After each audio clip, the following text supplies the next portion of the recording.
Hola, bienvenidos al episodio 43 de mi rincón aeronáutico construyendo un ICP Sabana S. Vamos a empezar con el cableado de diferentes equipos que van en el avión. Vamos a ver los diferentes tipos de crimpado de cables y cuáles son los equipos que vamos a conectar inicialmente. Lo vemos después de la entradilla.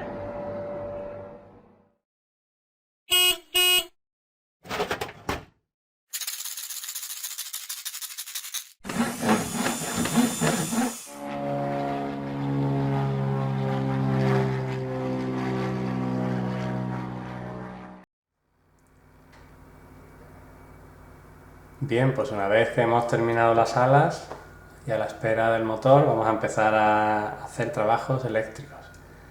Vamos a aprender cómo crimpar un cable. Tengo aquí un terminal Faston, que es el que se usa en este tipo de conexiones, terminal de pala, que entra aquí a presión. Y tengo un terminal de este tipo también.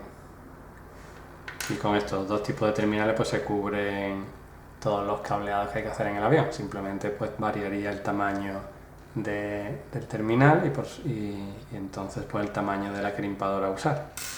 Vamos a empezar con el terminal Faston. Tengo aquí un trocillo de cable, a ver si enfoca bien. El terminal Faston, como veis, tiene dos pestañas distintas, una que es más larga, otra vez más corta. Pues la larga tiene que coger la funda del cable y la corta tiene que coger el cable pelado. Entonces vamos a pelar el cable para que ocurra esto que he comentado anteriormente.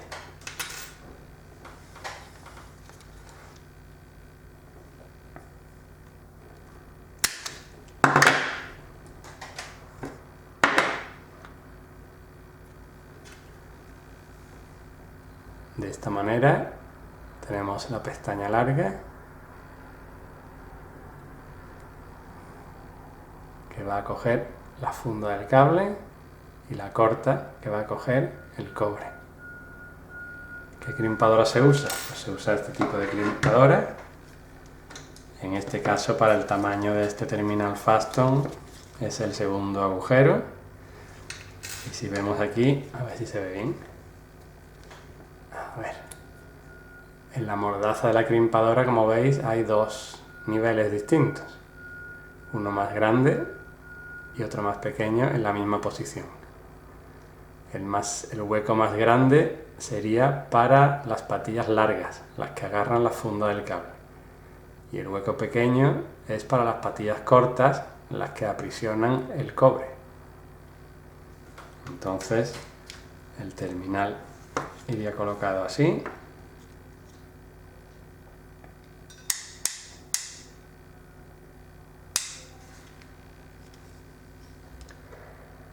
Las patillas largas están en el hueco más grande, las cortas en el hueco más pequeño. Y ahora simplemente introducimos el cable que hemos pelado de forma que la funda llegue a las patillas largas exclusivamente. En esa posición terminamos de apretar hasta que libere el mecanismo y quedaría así.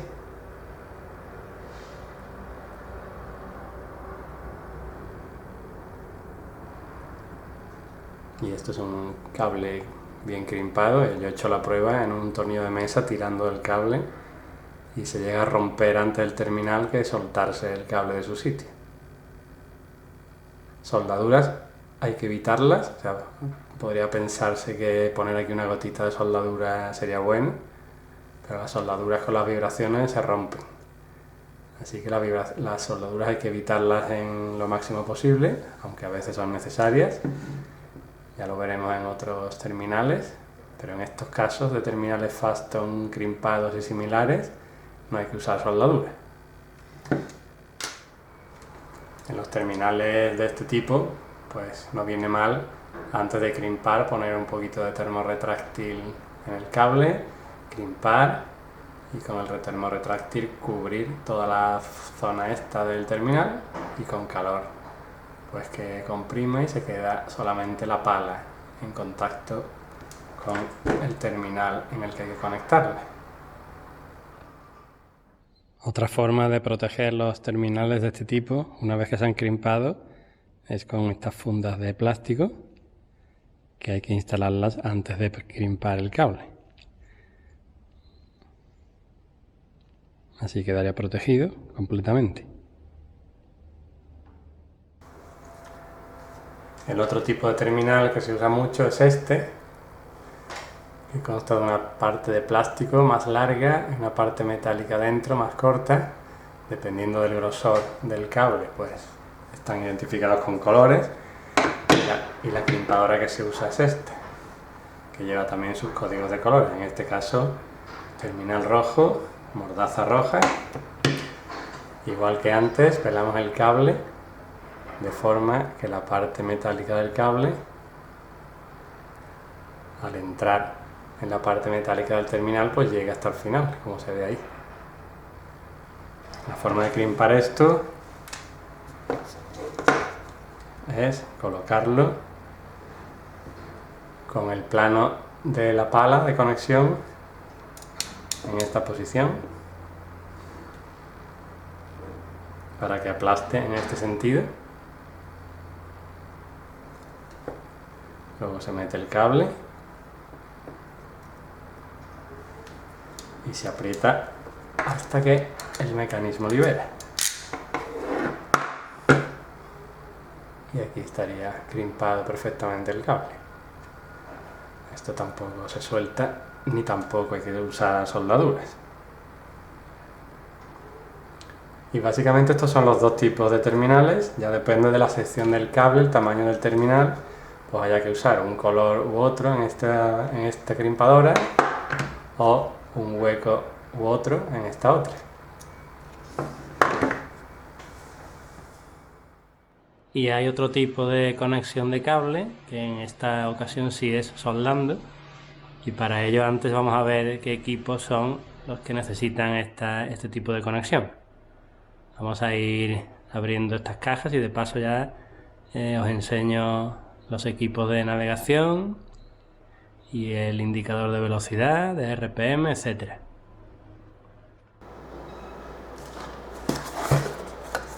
Esta es la radio, que ya la habíamos visto en un capítulo anterior, y tiene un conector DB25. Este es el tipo de conectores que estoy comentando y que sí hay que soldar los cables. La radio.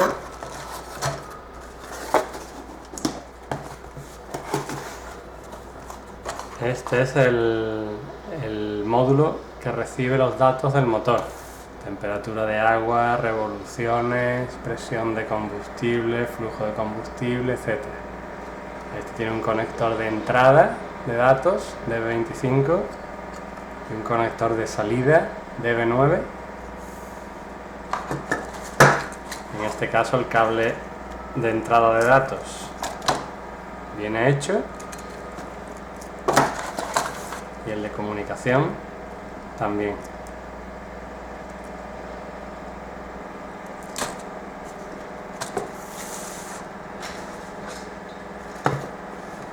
El módulo de extensión de entradas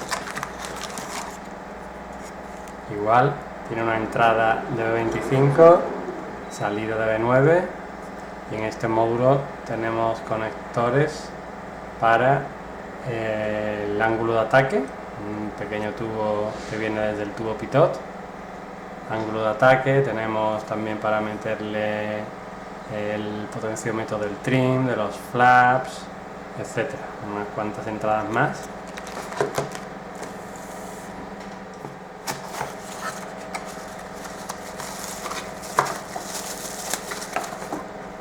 Este es el sensor de corriente que se está consumiendo del cable que viene del alternador. Pasa por aquí dentro el cable positivo, y esto conectado al módulo que hemos visto anteriormente, pues da la lectura de cuántos amperios se está consumiendo. Y por último, el corazón del sistema, lo lleva todo integrado,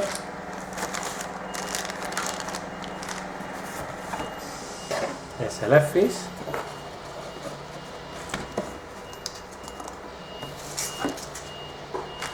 Esta es la antena del GPS. Vamos a ver la parte trasera. La toma pitot, la toma estática y puertos de comunicaciones, de alimentación y de audio.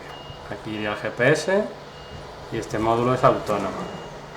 Entonces este módulo tiene tanto el sistema de actitud como de posicionamiento, y en el futuro se le pueden ir añadiendo más módulos, puesto que los módulos se van conectando en un bus, en un CAN bus, que es un bus de 2 hilos. Entonces vamos a ver el esquema de cómo se conecta todo esto. Y sería este esquema de aquí. Voy a acercarlo un poquito más.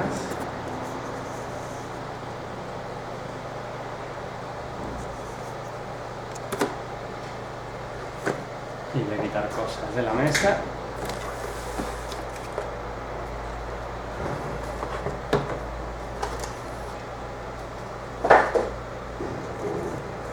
Estos dos conectores son los del EFIS.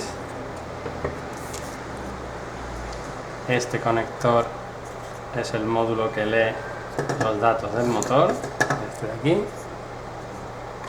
Este conector es el módulo que lee datos adicionales, y este conector es la radio. Entonces tenemos que hacer un cable para comunicar EFIS con radio, con el extender, extensor de entrada y salidas, y con el lector de datos del motor. Como comentaba, añadiendo simplemente dos hilos en el bus, en el CAN bus, se puede añadir un servomotor y actúa para el piloto automático. Manejaría el alabeo, se puede añadir otro servo extendiendo el bus para la elevación, se puede añadir extendiendo el bus desde la radio una pantallita para controlar la radio, además de que se puede controlar la radio desde el EFIS. Y básicamente, como veis, son pares trenzados, apantallados, que van de un conector a otro.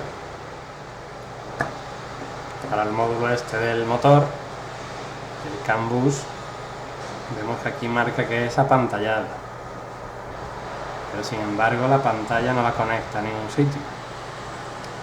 El cable que trae es este.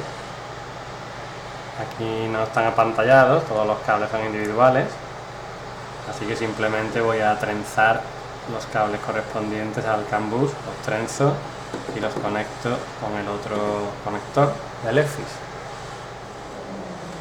El CAN bus define el principio y el final de la línea con una resistencia de 120 ohmios que hay que poner en el extremo final y en el extremo inicial, conectando ambos hilos del CAN bus. Inicialmente el extremo inicial va a ser el EFIS, el extremo final va a ser el lector de datos del motor, pero si quiero añadir un cable de reserva para un futuro servo, para el alabeo, pues efectivamente lo voy a hacer y voy a dejar tendido este cable. Este cable en este extremo va a quedar suelto, y en este extremo, puesto que será el final de la futura línea CAN bus, pues le dejaré puesto la resistencia de 120 ohmios. Cuando llegue el momento de conectar este con esta resistencia habrá que quitarla, porque este será el punto intermedio y los puntos inicial y final serán este y este. Así que voy a usar este cable para esta línea y para la alimentación. Ya viene hecho. Vamos a quitar estos dos módulos. En este caso, para el cable de este módulo, que es este, sí vemos que tiene que ser apantallado, y además la pantalla hay que conectarla a masa, tanto en este extremo como en este. Y para ello, pues lo que voy a hacer es usar un cable pareado trenzado y apantallado. Es de 0,5, el equivalente al AWG22 que indican en los manuales, y a tener la precaución de realizar esta conexión de la pantalla a masa en un extremo y en el otro. Quitamos este módulo ya y nos centramos en la radio. La radio del cableado, como veis, es el más complicado. Tenemos que desde este conector de 25 hay que conectarlo al conector de B9, este de aquí.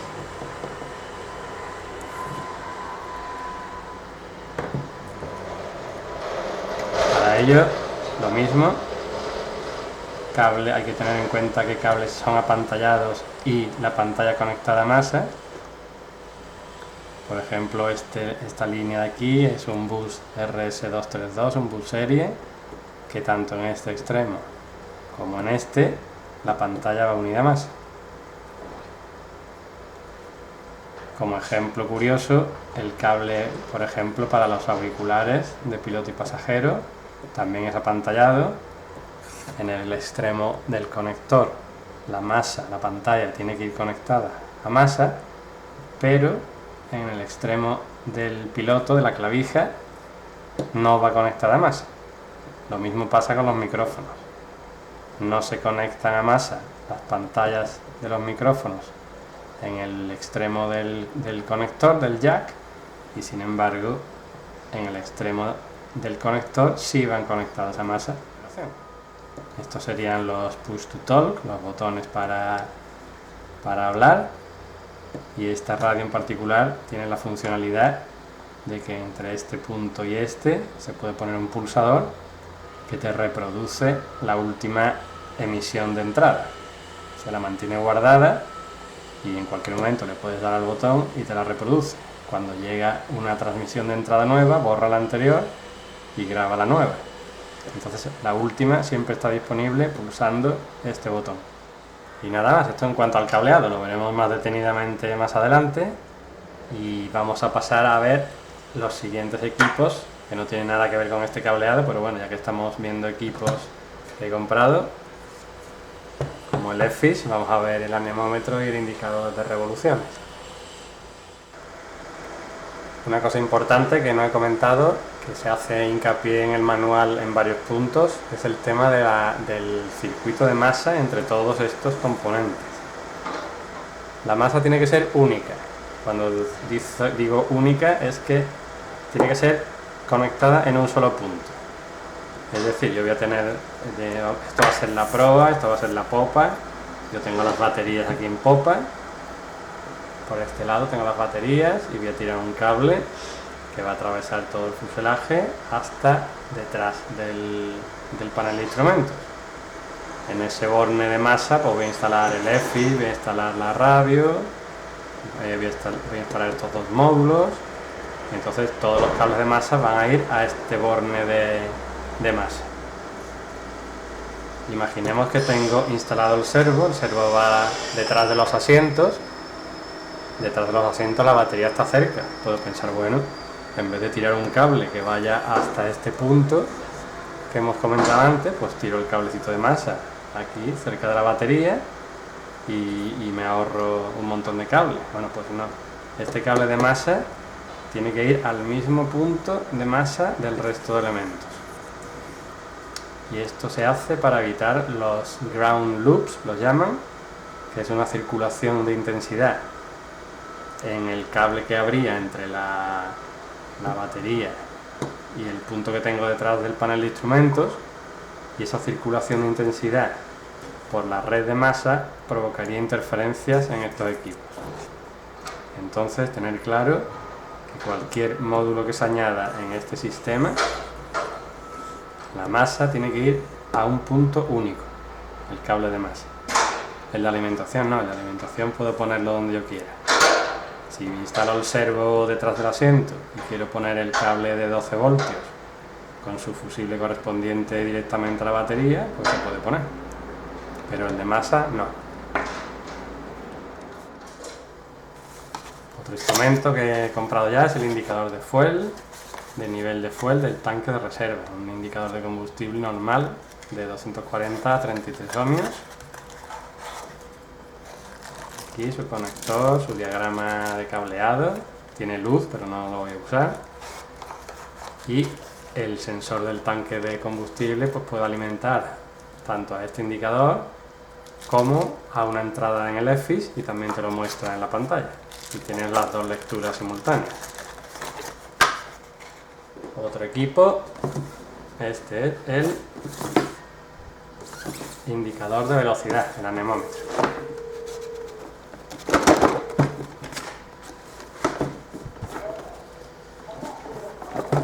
A ver si quiere salir.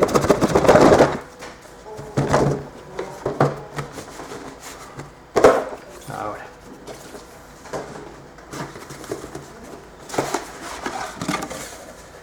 Vamos a alejar un poquito esto. Ahí. Viene con su tarjeta de garantía, su manual.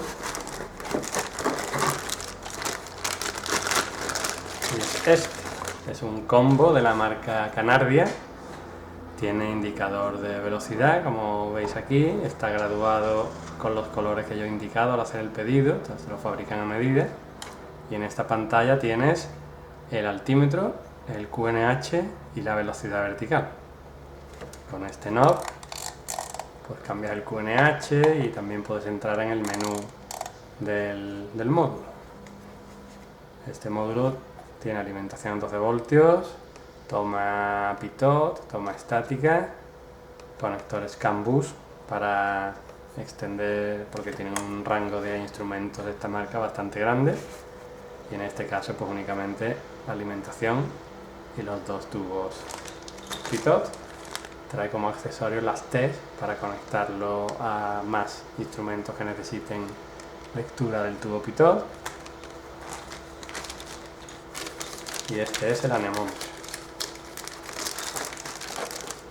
Al mismo suministrador, bueno, el cable de la alimentación lo trae hecho. Al mismo suministrador le he pedido una bola, un indicador de bola para montaje en panel.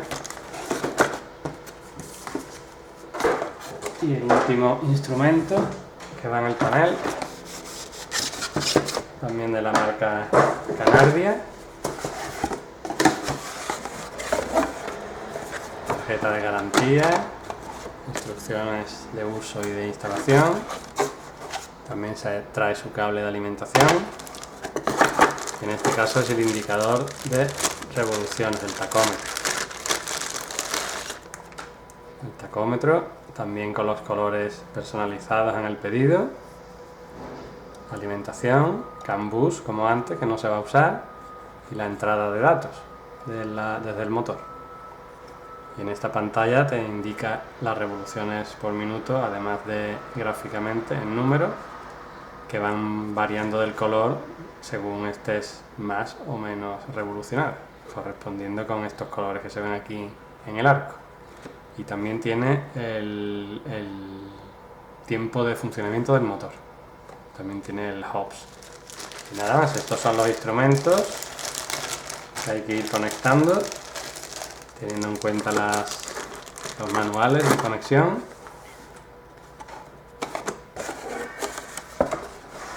Y vamos a empezar haciendo un conector para el sistema anterior, para el sistema del EFIS.